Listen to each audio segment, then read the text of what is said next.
What's going on, guys? JPS back for another video, and today we're going to be reacting to Are We Exclusive? Dating Differences USA versus Germany. This should be an interesting one, guys. And also, I feel like this video is going to open up some bigger cultural differences between the United States and Germany. So I'm excited to get into this. I have no idea what dating in Germany is like, or I know it's completely different than the United States because, well, Germans are completely different than Americans. But anyways, make sure you guys go show some love to Feli from Germany. She makes great videos, and yeah, that's all I gotta say. Let's get right into this and see what are some of these differences. Is dating an American a lot different than dating a German? A lot of people keep asking me this, and here is my answer.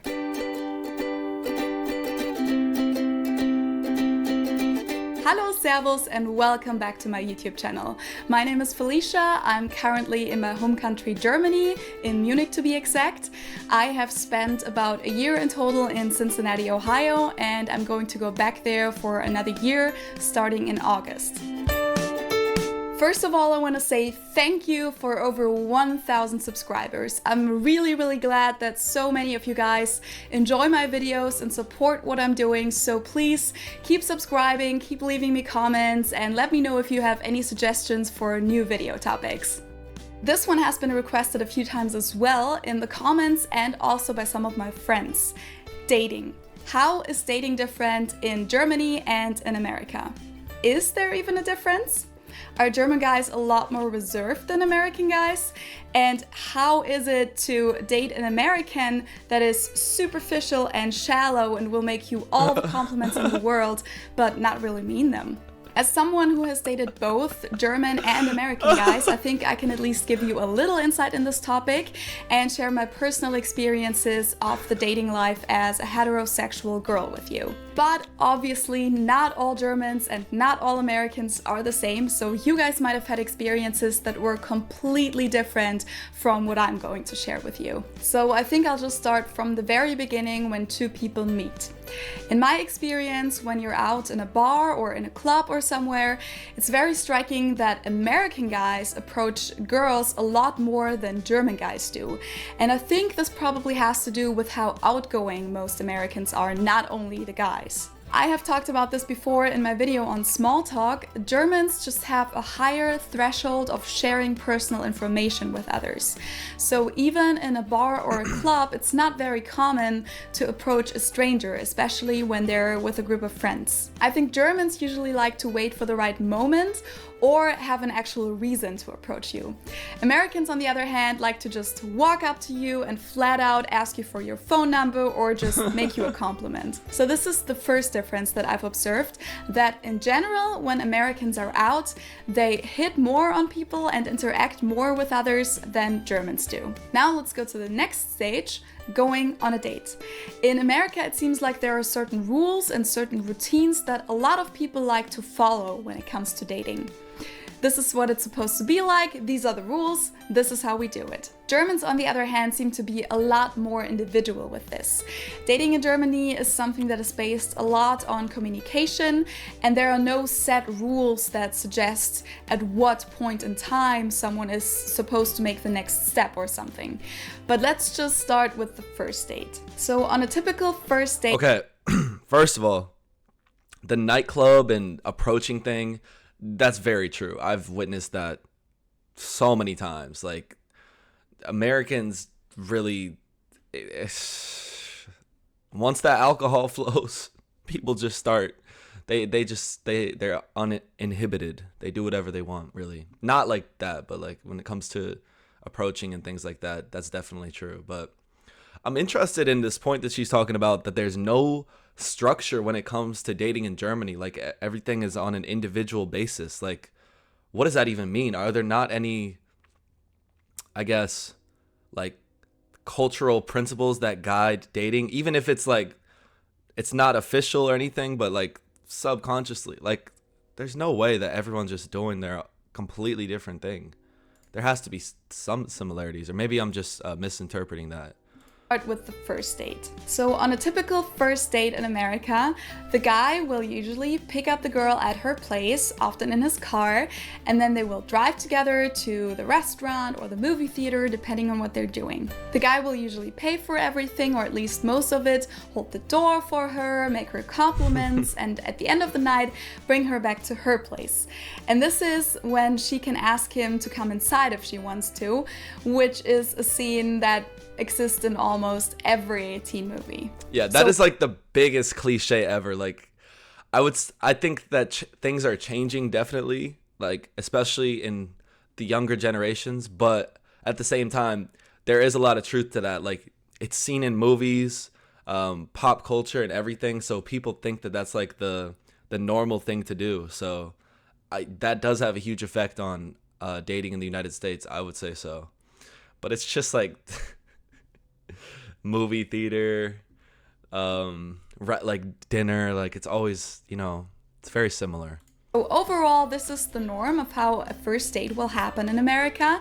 And of course, there are always exceptions, but there are certain expectations established. And another big difference is that chivalry seems to play a really big role on dates in America.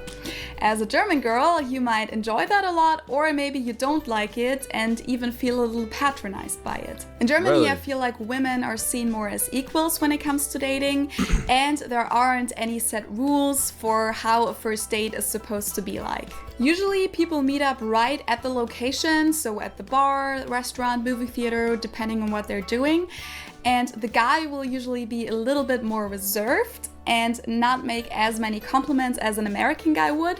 But as we know it from Germans, when they do make a compliment, it's very likely that they actually mean every single word they say. And then at the end of the day, they will just say goodbye at the location itself, or maybe at the subway station or the parking lot, whatever makes sense. And the guy might pay for the girl, but it's also very common to just split the check.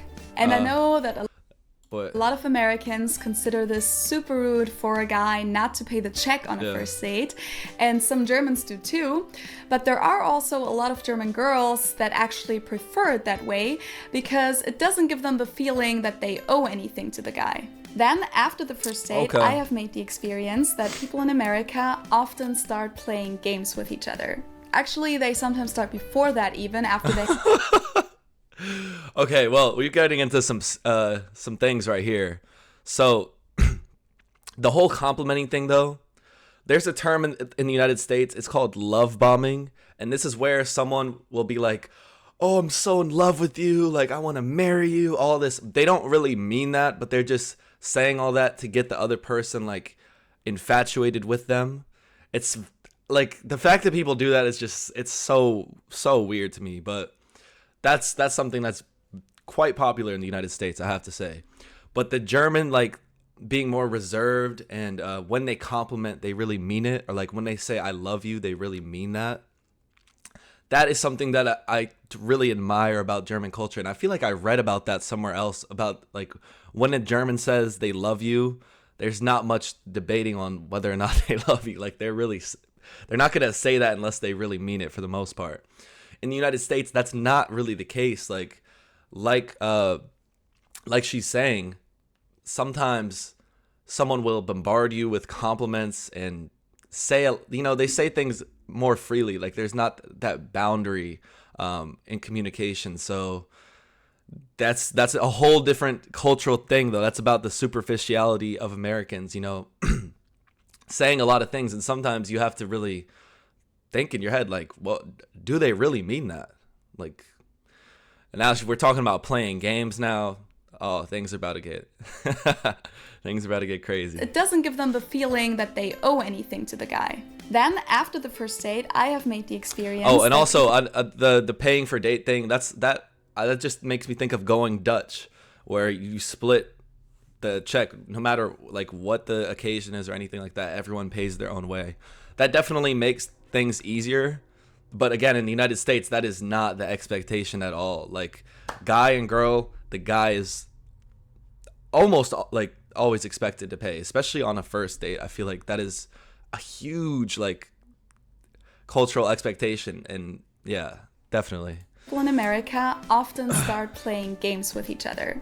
Actually, they sometimes start before that, even after they have gotten someone's number. So they will take a few days until they reach out to the other person again. They'll try and make themselves rare, even when they really like the other person. Playing games is something that Germans do too, obviously, but in America I feel like it's something that is a little more common, if you will. After that, if both people are interested, there will be a second date and then a third date, and you're supposed to wait at least until the third date until you sleep together. After that, when you keep going on dates with each other, it doesn't automatically mean that you're dating, that you're boyfriend and girlfriend. The way I've experienced it in America is that it's usually okay for both people to also go on dates with others or talk to others at the same time until you have had the talk and decided to be exclusive.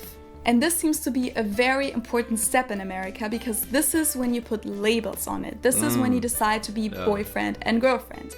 And a lot of Americans my age seem to be really scared of this step because it's like, oh my God, until now I was allowed to act like an asshole and now suddenly all of my freedom is gone.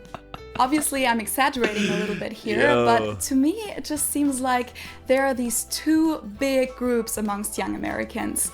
On the one side, there are the ones that get married in their early 20s. They love commitment. A lot of them are religious too. And then on the other side, there are the ones that are really, really scared of commitment until they're, let's say, over 30 and ready to settle down. And in my personal experience, I feel like this is a little different in Germany. I mean, of course, there are people that are not super into commitment, but I feel like there are less young people that are that scared of relationships. A lot of my friends here in Germany are in long-term relationships, but that doesn't always mean that they're going to get married to that partner. I feel like it's very common here to have several serious long-term relationships until you find the one that you want to get married to, if you want to get married at all, and maybe start a family with. And I personally haven't met a whole lot of people my age in America that are in, I'm gonna say, normal long-term relationships, which means in a relationship without being engaged to that partner or married or having a kid already. And I'm not saying that German young people do it better than Americans or Americans do it better than Germans, but it's just a difference that I've noticed. Also in Germany, I would definitely agree with that. And there's also a massive generational shift going on right now. My generation, people my age, are getting married so much later or not even getting married at all. I believe like my generation, we're expected to get married at like 30, 31, which is just an unprecedented trend. If you look back at like my parents, their parents, like generations before us, they're getting married at like 18, 20, 21. Like that's normal. If you're not married by like 20 or 21, you've lost.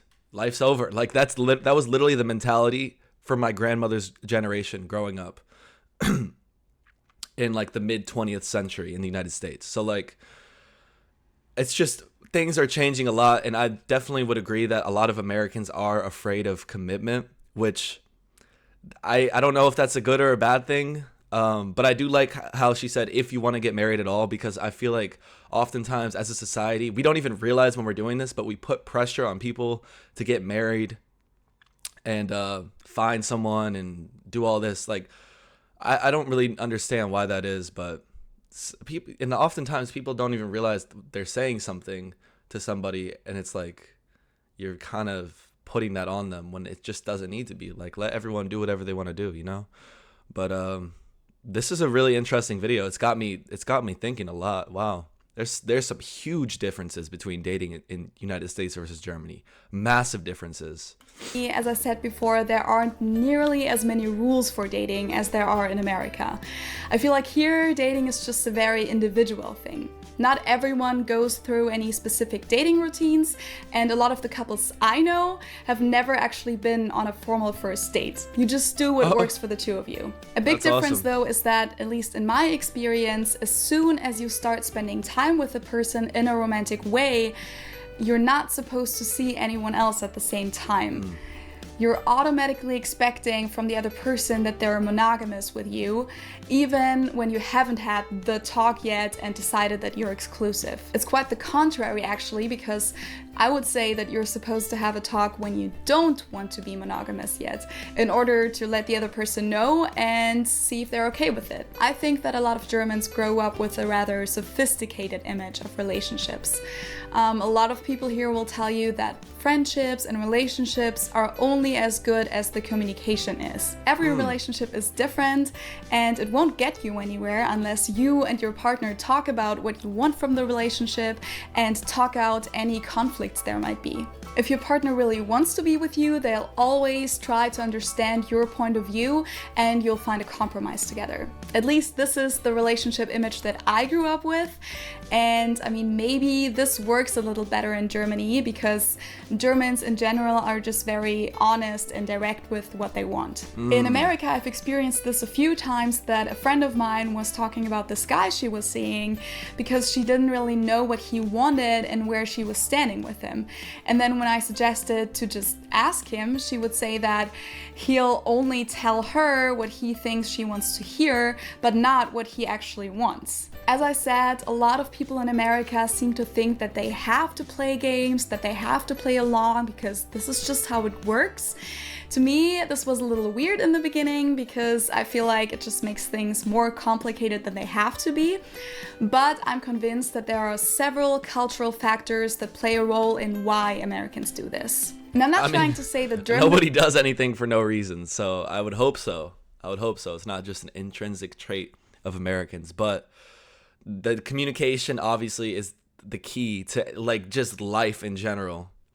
Communicating what you want, what your intentions are. But of course, if your intentions aren't pure and it's not what you want, then you're not going to say that as an American. That's the problem there. And then that leads to tons of miscommunications and people get hurt, and it's a shame. And I wish that as Americans we could be more direct, because if you live in the United States, you can just observing, you can see people be playing games, they be doing all types of very like stupid things, you know, and being direct and communicating like where you are, where you stand, what you guys both want out of like whatever you're doing. There's no like that's just a recipe for success. I don't see any failure in that, because even if you end up having different wants and needs or whatever, okay, then you know that you're not the right pair or whatever. Like, oh my, but that's just can't happen. I don't know why.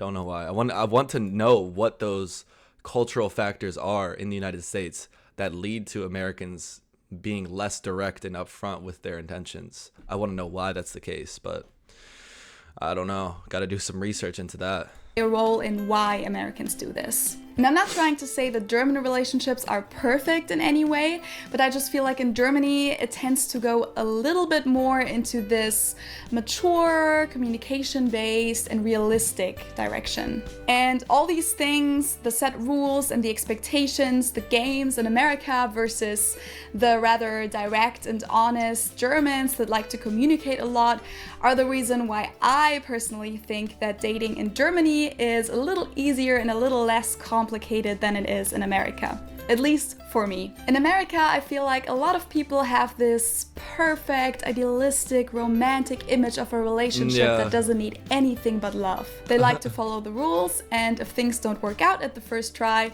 a lot of them give up. Again, I'm exaggerating here, and obviously... A great point about the giving up thing. In the United States, we have like, I believe it's a 50% or almost 50% divorce rate.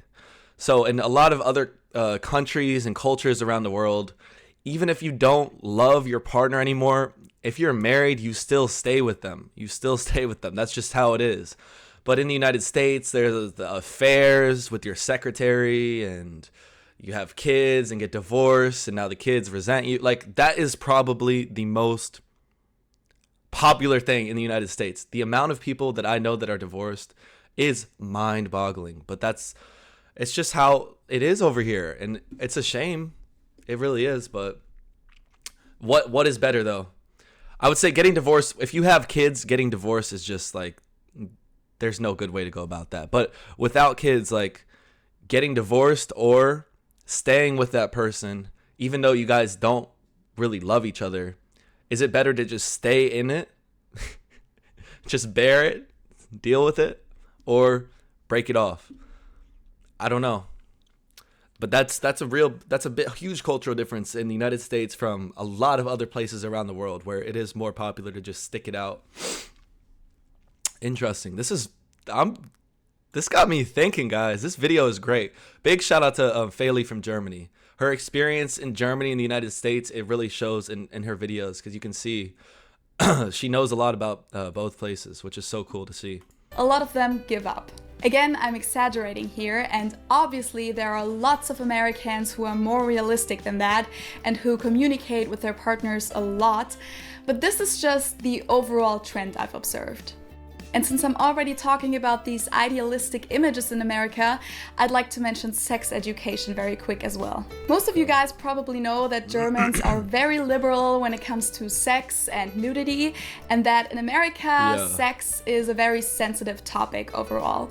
And being in America, I was a little shocked about how bad sex education seems to be in some places. Not only do some schools address this topic relatively late, sometimes not until the 8th or 9th grade, but also, apparently, some schools actually teach their students that the only way to have safe sex is abstinence. I've heard stories of friends of mine who told me that their sex education in school was mostly their teachers showing them some deterrent pictures of STDs. And I know it's not like that everywhere in that was exactly my experience, and it was in like 7th or 8th grade, so I was like 13-ish. Yeah. But just the fact that people my age have had sex education on such a low level really shocked me, and I think that America needs to catch up here a little. In Germany, most schools do sex education in 5th grade, and they usually teach the kids how to use contraception, and they definitely don't demonize sex in general. And there's also a very... Well, that exactly what she just said is the problem. That's demonizing sex. And I'm not going to point fingers, but I think that sometimes, especially the conservative religious groups, they just want us, like, you can't pretend that people aren't going to have sex. Like, that's the biggest problem. Like, abstinence only, obviously, if you don't want to have any issues, that's the way to go. But that just doesn't happen. This is real life. Like, and by trying to, like, throw a curtain over all this stuff, they're in turn not educating anyone about anything. So it causes even more problems. You got kids, teenagers getting pregnant, getting STDs, all this stuff, because we want to just pretend like you shouldn't be doing any of that, and that they're just not educating anyone about how to have safe sex, which is one of the biggest problems in this country. I will say, it's honestly, it's so bad. It's so bad. It's so bad. And I can go into so much greater depths on our healthcare system and sex education, but that's for a whole different time, guys. But just trust me, it's really bad in this country, and it causes a lot of problems that are just, you can avoid them so easily. Oh my. It's very similar to drugs in my opinion, because in the United States we have a lot of drugs that are like Schedule 1 and like really bad and all this stuff. So there's no education or information on them because they're completely outlawed and forbidden. So when people actually do take those drugs, which obviously that's going to happen because, again, humans, when they do take them, they don't even know, like, they're not educated about the drugs or like anything like that. So it, again, causes a lot more problems. Same thing with sex. Not educated on it, don't know what the hell you're doing, it's so painful, bro. It's so painful because we could avoid these things so easily, preventing all of these problems that will literally plague these people for their entire lives because they just weren't educated. What a shame. Oh my God. nice sex in general. And there's also a very popular weekly teens magazine here in Germany called Bravo that has a small section on sex education as well, and it teaches kids that sex is something natural, tells them about different ways of contraception and different ways to approach sex, and also conveys the message that they should never do anything they're not ready for, and that sex is definitely not a competition. And after hearing all these stories from my friends in America, I'm actually very thankful that we have such a good sex education here in Germany in the schools, and also have this magazine, because I feel like a lot of people here are very educated when it comes to contraception or STDs or other sexual related topics. So I know this video wasn't supposed to be about sex education, but I think that this definitely has a connection to the whole dating topic, especially when it comes to young people who first start going on dates. So to come back to the dating topic and to sum this all up, I personally do think that there are a lot of differences between dating in Germany and dating in America, especially when it comes to all these rules and expectations. I personally think that it sometimes makes it more complicated in America, but at the same time, I'm not gonna lie, I've also enjoyed a lot of these things in America, all these romantic gestures and the chivalry, being picked up at home, getting tons of compliments. So yeah, it can be nice too. I hope you guys enjoyed the video. Big shout out to Fayley, guys. Make sure you sub to her channel. That was funny at the end. She said she liked the chivalry and the compliments. But she also said that some Germans would find that patronizing, which I can definitely see. So it's two different cultures, guys. It was really cool to check this out. I feel like I honestly learned a lot about Germans just through this video. I already knew a good amount about Germans, but this, like, I feel like took it to a different level, because we're exploring a lot more than just dating differences in this. When you find out how, that's another way. It's a great way of examining a culture and learning about it, is seeing how do they date, what are their relationships like, and stuff like that. So very cool. Shout out to all of you Germans, and thank you guys so much for watching. I hope you enjoyed this. I definitely did. So hit the like button, subscribe if you did, and I will see you all in the next one. Peace.